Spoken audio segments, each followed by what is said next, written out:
Hello everyone, this is Ashutosh Kumar and I welcome you on my YouTube tutorial channel Ashutosh sir. आज की इस online ई lecture class में हम लोग Eswaran the story teller की हिंदी को समझेंगे और इसके एक्सप्लेनेशन को समझेंगे। तो चलिए शुरू करते हैं स्टोरी और समझते हैं कि इस कहानी में क्या बताया गया है और क्या चीज़ें इसकी थीम हैं। तो पेन पेपर लेकर बैठ जाएं, जो भी आपको वर्ड्स टफ लगेंगे उसको आप अपने पास नोट करते चलेंगे। लाइन टू लाइन इंग्लिश की हिंदी समझने की कोशिश करेंगे, जिससे इंग्लिश टू हिंदी का ट्रांसलेशन भी आप लोगों को प्रिपेयर हो जाए। और कोशिश कीजिए मेरे साथ में इस लाइन को डिक्टेट करने की, बोल बोल कर पढ़ने की, जिससे आपका जो रीडिंग स्किल है वो भी इम्प्रूव हो। तो चलिए शुरू करते हैं स्टोरी और सबसे पहले इसकी थीम समझ लेते हैं। इसकी थीम क्या है। ये स्टोरी R.K. लक्ष्मण जी ने लिखी हुई है और ईश्वरन की कहानी है। ईश्वरन नाम का इसमें एक व्यक्ति है जो महेंद्र नाम के एक दूसरे व्यक्ति के यहाँ नौकरी करता है। महेंद्र इसमें एक व्यक्ति है जो मैनेजर पोस्ट पर है और उसी मैनेजर का नौकर है जिसका नाम ईश्वरन है। तो उसकी एक हॉबी होती है कहानी सुनाने की और बड़ी अच्छी अच्छी कहानियाँ सुनाता है। तो उसी के विषय की ये कहानी है कि वो क्या कहानी सुनाता था। तो चलिए शुरू करते हैं स्टोरी को, कि समझने की कोशिश करते हैं कि इसमें क्या बताया गया है। तो सबसे पहले तो महेंद्र के बारे में जानते हैं कि महेंद्र कौन थे और क्या वर्क था इनका। तो जो लाइन मेरे सामने लिखी है आप अपने आप भी इसे डिक्टेट करते चलें, बोल बोल कर पढ़ते चलें, जिससे आपकी रीडिंग स्किल भी इंप्रूव होती जाए और जो वर्ड्स आपको टफ लगेगा उसे तुरंत अपने पास उसका मीनिंग लिख लेंगे। तो कहानी कुछ इस तरह से है। महेंद्र के बारे में सबसे पहले बताया गया है, Mahendra was a junior supervisor in a form. Mahendra जो है एक जूनियर मालूम है आप लोग को, जूनियर होता है एक सीनियर होता है। तो जूनियर सीनियर यानी वर्ग की बात करते हैं। जो हाई लेवल पे होता है उसको सीनियर बोलते हैं, जो लो लेवल पे होता है उसको जूनियर बोलते हैं। तो एक जूनियर सुपरवाइजर था। सुपरवाइजर वो व्यक्ति होता है जो किसी फर्म में यानी कंपनी में देख रेख का काम करता है, काम को देखता है कि कैसे चल रहा है काम, सही से लोग काम कर रहे हैं या नहीं। तो सुपरविजन करने का काम उसका होता है, वो सुपरवाइजर कहलाता है।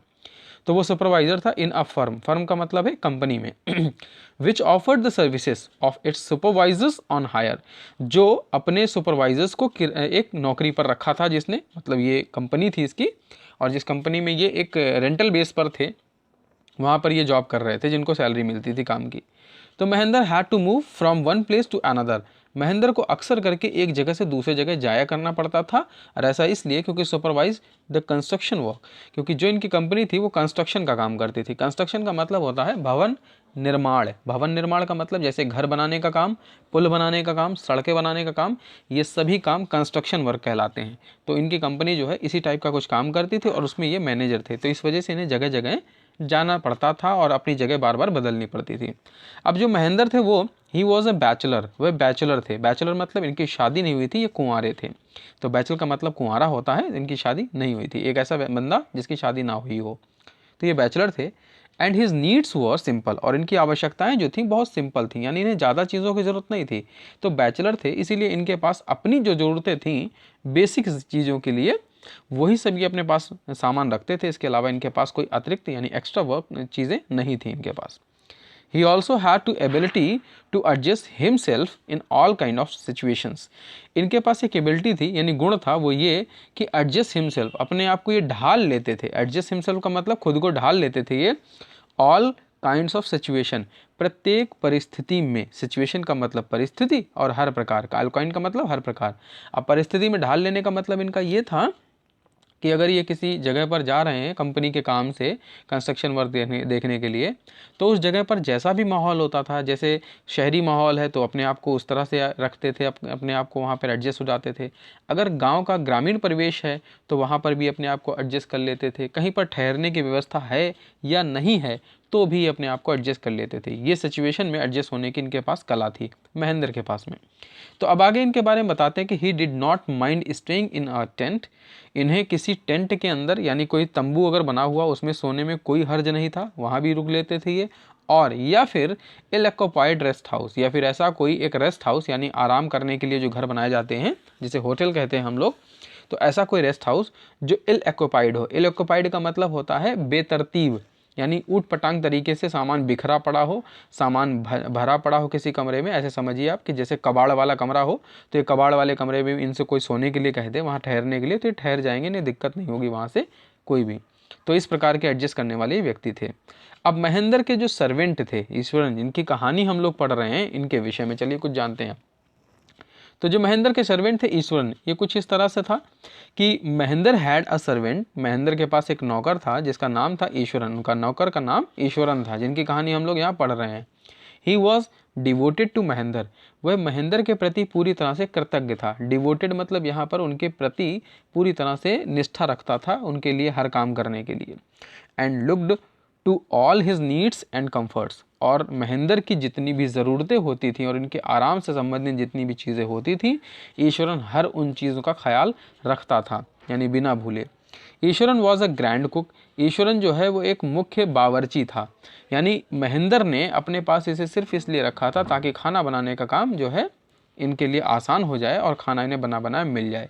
ही had to art of cooking of delicious dishes, Mahendra के पास एक गुण था, वो ये भी था कि वह डिलीशियस डिशेस यानी बहुत स्वादिष्ट पकवान बना लिया करता था।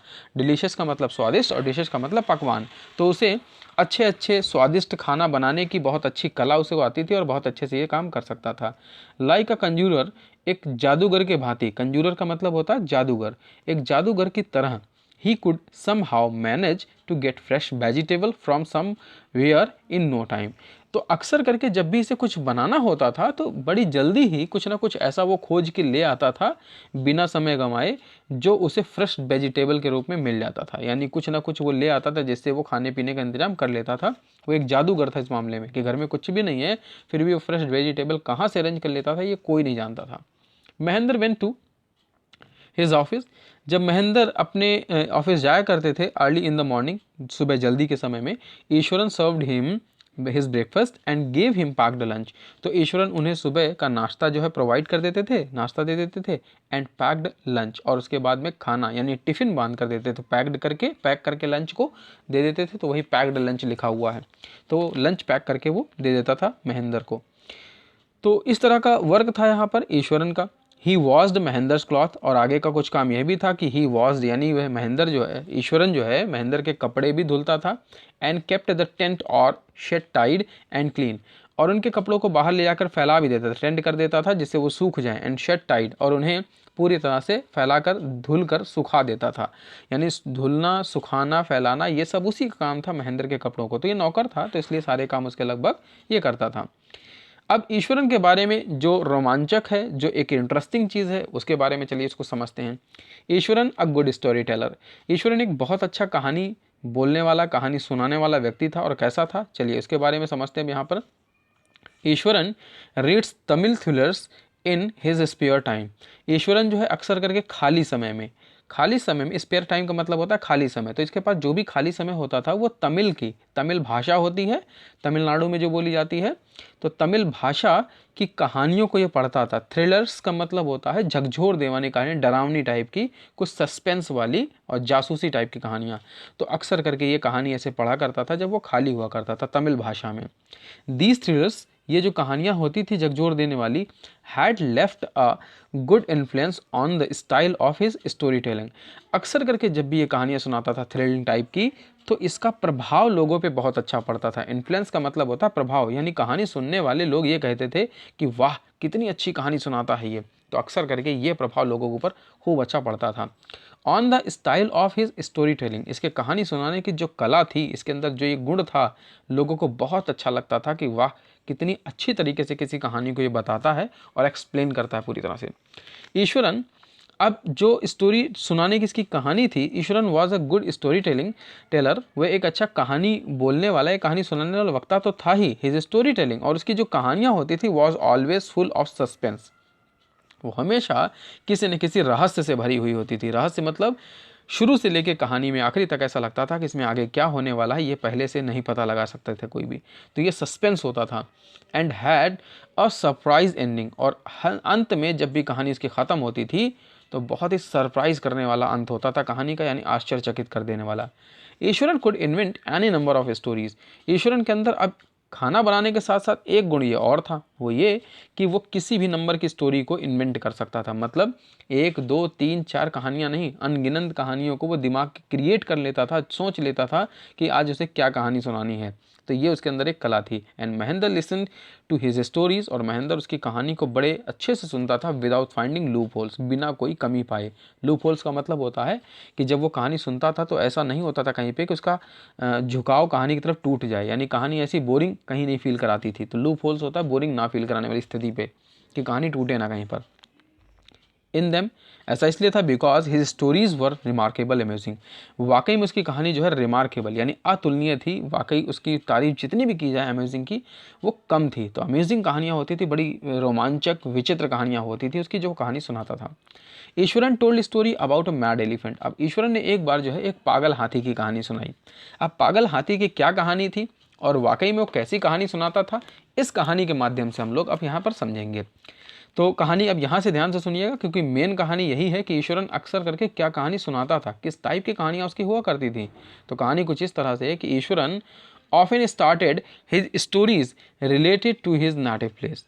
अक्सर करके जब भी वो कहानी सुनाता था तो अपने नेटिव प्लेस से कहानी शुरू करता था। नेटिव प्लेस मतलब वो जगह जहाँ पर वो रहता था, जहाँ पर वो निवास करता था, तो ये नेटिव प्लेस था उसका। एंड इन्वॉल्विंग एन एलिफेंट, और जब भी वो कहानी सुनाता तो उसके अंदर एक हाथी जरूर हुआ करता था। इन्वॉल्विंग का मतलब शामिल करता था, कहानी में कोई ना कोई हाथी जरूर होता था। इस तरह की कहानी उसकी अक्सर करके होती थी।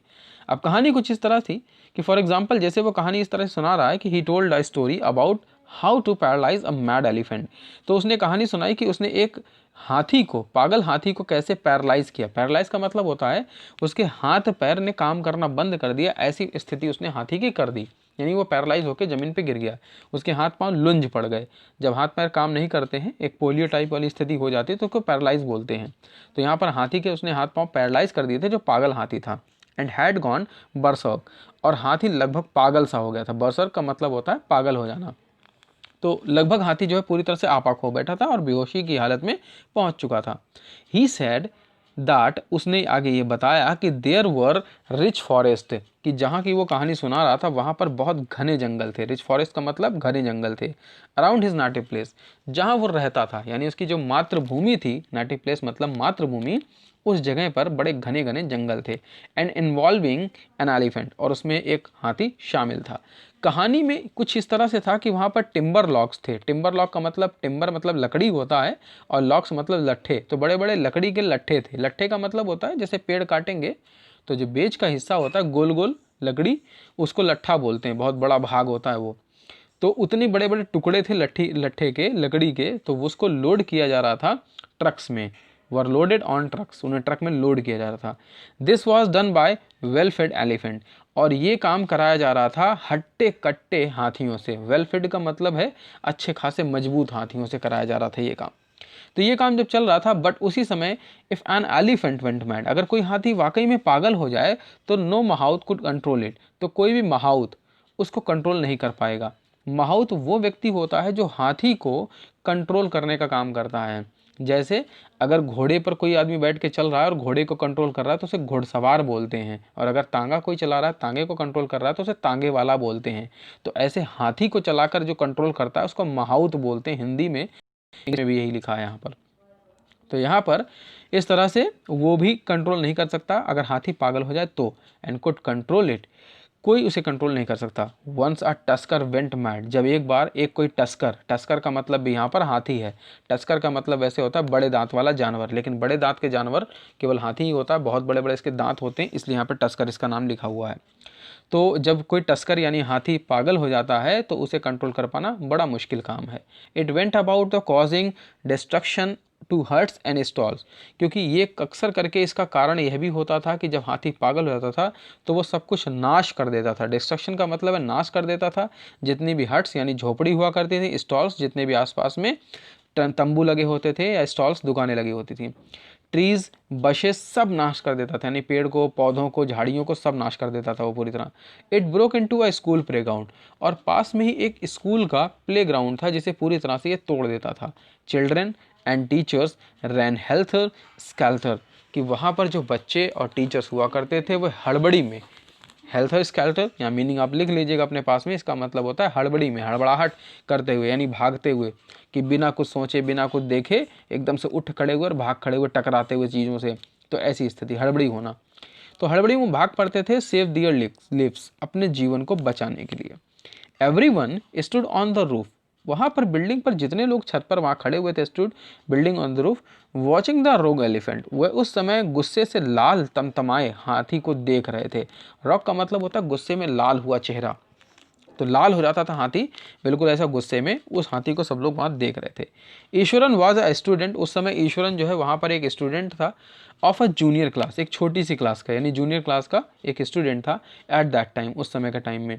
He got hold of a rod, वह गया और एक रॉड, लोहे की छड़ होती है रॉड जिसे हम बोलते हैं, एक लोहे की रॉड ले आया, छड़ ले आया, एंड वेंट टू एलिफेंट, और हाथी के पास जा पहुंचा, यानी रॉड लेकर आया और हाथी के सामने पहुंच गया। अभी ऊपर इसने कहानी में बताया कि हाथी इतना पागल था कि उसको माहौत नहीं रोक सकता है। माहौत वो व्यक्ति होता है जो ट्रेंड होता है हाथी को रोकने के लिए, जब वो नहीं रोक सकता तो स्टूडेंट की कंडीशन में जूनियर क्लास का स्टूडेंट एक ईश्वरन जो है वो कैसे रोक सकता था हाथी को। तो इस कहानी में कुछ वही फैक्ट है, उस चीज़ को सुनिए। तो जब वो रॉड लेकर हाथी के सामने पहुंच गया, द एलिफेंट लुक्ड थ्रेटिंगली, हाथी ने उसकी तरफ बहुत ही गुस्साए तमतमाए भाव में देखा, यानी हाथी जो है चिंगाड़ कर रहा था और ईश्वरन की तरफ देखने लगा। At Eswaran but before it could attack Eswaran, और जैसे ही उसने ईश्वरन की तरफ देखा और ईश्वरन पर यानी उस नौकर पर अटैक करने ही वाला था, he hit hard on elephant third toenail, तो उस ईश्वरन ने उस लोहे की रॉड से उस हाथी के थर्ड तीसरे पैर पे, यानी आगे के 2 पैर होते हैं, पीछे 2 पैर होते हैं, 4 पैर होते हैं टोटल, तो उसने जो हाथी का पैर था उस पर तीसरे टॉयनेल पर, पैर का नाखून होता है, इस टॉयनेल पर कस के जो लोहे की रॉड थी सरिया उसे दे मारा कस के खूब जोर से। तो अब ये अंदाज़ा तो आई थिंक सबको होगा कि आप लोगों ने अक्सर करके जब घर में टहलते होगे तो ठंड के दिनों में जो पैर की छोटी वाली उंगली है कभी आपके दरवाजे या खिड़की या फिर किसी बेड से टकराई है, सबको अंदाज़ा हो गया होगा कि क्या फील होता है उस समय के टाइम में। तो जब कभी भी ठंड के दिनों में या नॉर्मल भी ऐसे ही करके अगर पैर की छोटी वाली उंगली किसी दरवाजे से टकरा जाती है तो क्या आप फील करते हो, उस समय के टाइम में बिल्कुल जान से निकल जाती है। तो यही कुछ हाथी के साथ भी हुआ कि जब उसने जोर से वो रॉड हाथी के पैर के नाखून में मारी तो वो बिल्कुल एकदम से पूरी तरह से असहाय हो गया। हाथी जो है एकदम से पूरा दर्द से कराहने लगा और वो अचानक से जमीन पर गिर पड़ा। द एलिफेंट वॉज स्टंड, वह पूरी तरह से अचेत हो गया। स्टंड का मतलब अचेत हो जाना, मूर्छित अवस्था हो जाना, बेहोशी की हालत आ जाना। तो हाथी के जब पैर पे नाखून पे कस के सरिया मारी तो उसके सामने सब कुछ नहीं दिखा, यानी बेहोशी टाइप का होने लगा, and fell down on the ground, और जमीन पर धड़ाम जाकर वो हाथी गिर पड़ा। The secret of his success, दरअसल ईश्वरन की सक्सेस का सीक्रेट वो ये था, वॉज हिज नॉलेज, उसका ज्ञान। उसे पता था कि हाथी को अगर हम शरीर पे मारेंगे तो वो वापस हमला कर सकता है, बट ऐसी जगह मारे जिससे वो तुरंत के तुरंत असहाय हो जाए, तुरंत के तुरंत निर्बल हो जाए, उसके अंदर ताकत ही न बचे, ऐसा कुछ उसने सोचा। तो ये उसका ज्ञान ही था जो उसने इतने चालाकी से ये काम किया।